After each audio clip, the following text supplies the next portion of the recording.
Pokemon Legends of Arceus is the equivalent of seeing your high school crush doing a striptease when you meet her again in your 50s. A lot of time has passed, the feelings are still there for her, but she's not quite the same, and at some point you just want the tease to stop.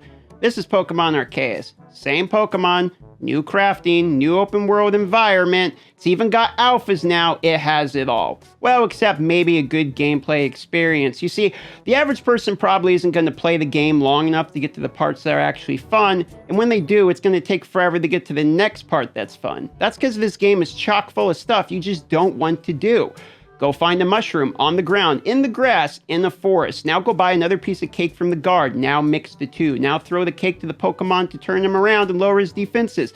Now use a heavy ball. Oh, that heavy ball, you need to craft that too from acorns, which appear randomly on trees, and your Pokemon has to grab them, so you need to throw the Pokeball at the tree. But the tree has a hitbox of a tree, and you can miss and throw the ball between the branches. And now you have to do it again. Oh, and not only do you need the acorns, but you need to use these pieces of ore with the acorns to make the heavy ball. So you throw your Pokemon at that to gather the ore. Now you're behind the Pokemon you want. He's fed from the food. His defenses are down. Has a green icon. You can catch him. You throw your ball. It's a critical hit. And he escapes anyway. Now you have to go make another cake. This is the problem with Pokemon Arceus. You spend the majority of your time just about to do something. Then the actual thing you do is often extremely disappointing. That's before we get into the rest of the game. Bad textures, no voice acting, bad story, people all look the same. The first boss literally gets defeated by a tree. The second boss isn't a boss, but a new mount, which has different abilities to dig. So now you have to choose which mount you want to use. Now you have to pick, do you want to run fast or do you want to dig? But you can bring them all with you anyway and swap between them at any time. So the point of having to choose literally does nothing. Now you may be saying, DM, it's a Pokemon game. I want to catch Pokemon. And that's where the game actually takes a little bit of a turn for the better. You see, catching Pokemon in this game happens. You catch Pokemon. You catch a lot of Pokemon. In fact, you catch too many Pokemon. I've never played a game that required me to catch so many of the same Pokemon that it was more times than I've ever actually wanted to catch that Pokemon.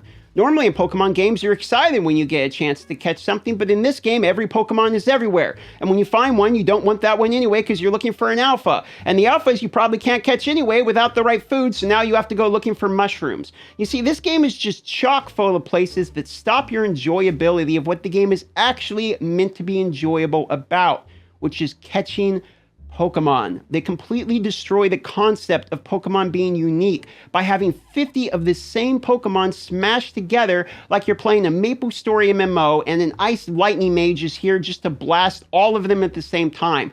The game just doesn't make any sense. And that's not where it stops not making sense. That's just where it starts. The story is horrible. The story quite literally on the first boss is you hit him with his favorite food until he vomits yellow lightning and runs away.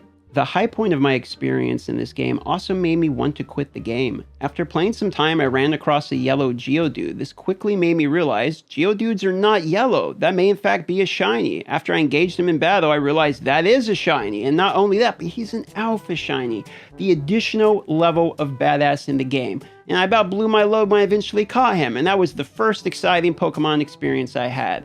That's what made me realize this game misses the entire point of Pokemon, to collect Pokemon, feel excited every time you get a new one. In this game, I don't care about the Pokemon at all. They feel like rocks on the ground. You can't run around with them outside your Pokeball. Outside of combat, you don't really interact with them at all. The game spends 2 hours explaining the Pokedex and basic UI before it finally lets you off the rails, and by then has destroyed the exciting feeling of finding a new Pokemon because during the tutorial, they literally show you a half dozen of the same Pokemon all running around and you just catch one of them. Nothing feels special in this game because the game isn't special. The game is a proof of concept, and everyone who says it's a step in the right direction needs to ask himself if this direction is using the literal largest franchise that has ever existed. Look this up, it's true, to slowly step towards your pocketbook and away from actually developing a game. This game is not open world. You have to unlock sections of the map. This game has no voice acting. Some of the cutscenes are literally black screens with sound effects in 2022. This is a modern day $60 AAA game, and I have to ask myself, is it worth it? Yes, because it's fucking Pokemon and we all want to catch Pokemon. And even though the game in my mind is garbage, they have us buy the Pokeballs. This is a game that should have been $20. And it may be a step in the right direction, but man, everyone else has been sprinting past them for a long time.